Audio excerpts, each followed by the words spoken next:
These are a set of front seat covers for the Jaguar XJ6, XJ12 models. Bear in mind there was a subtle difference, two variants of the seat covers, all related to the width of these pleats here. You either had the 1-inch narrow pleats as per this, or you had the 2-inch wider pleats. We refer to them as 1 and 2-inch pleats. Strictly speaking, that's not the exact measurement, it's just a rough estimate on there, so narrow and wide would suffice as a description. It's also worth noting as well, they offered embossed pleats as per this one, or plain where there was no embossing on there as well. Apart from that, they were very similar, so it's really just the pleats that differ between them. These have been made to original specs, so leather face, so majority leather. Leather's on the bits that touch your body, with vinyl surrounds, vinyl retainers, and vinyl backs up there. So bear that in mind. We have manufactured these in cherry red leather and vinyl, and we have used grained leather there, and obviously the embossed pleats as I've mentioned there.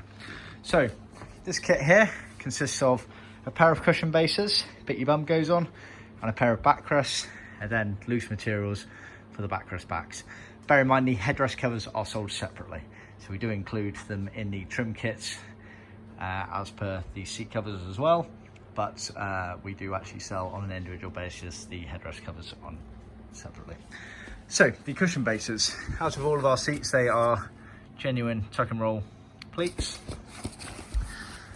and they have the loose foam sewn in on the side channels here, as you can see. The cushions are also handed, so you can see that says LH for left hand. It's all related to the side panels here and the curvature of the tunnel in between them. So they are the cushion bases there. Obviously you've got the retainer which loops around onto the back, and you have the seam that goes across there into the channel in the foam and comes in and out like that there, as you can see, all nicely neat up. Obviously when it goes in there, it does alter the position of them slightly, so that is a key thing to keep in mind when trimming.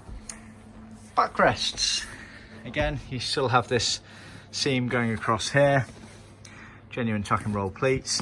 You have double retainer on the backrest as well for whatever reason, so we do include that on there.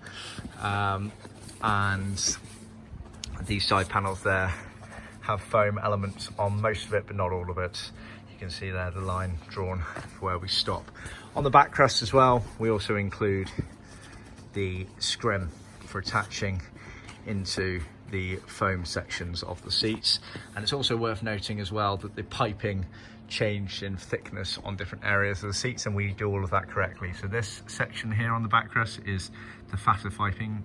It's about 4.5, I believe, on that, whereas if I compare it to this one here, it's a lot narrower. Let's try and get those next to each other. So yeah, just bear in mind these are the levels that we go to with our experience and knowledge of originality to make sure it's all done correctly. You'll also note that you have the backrest chrome finisher all located in there for the headrest bezel to go inside of. So we do all of that as well. It's worth bearing in mind not all cars left with headrests on them, so just keep that in mind. Let us know and we'll either leave it in or not. And like I said earlier, the headrests are sold separately. Then you get loose materials for the backs of the backrest. These are open covers at the back there, and you get these loose materials to retrim the back area of those seats there. So that is a set of the front seats, narrow 1-inch pleat version. See our website for more details.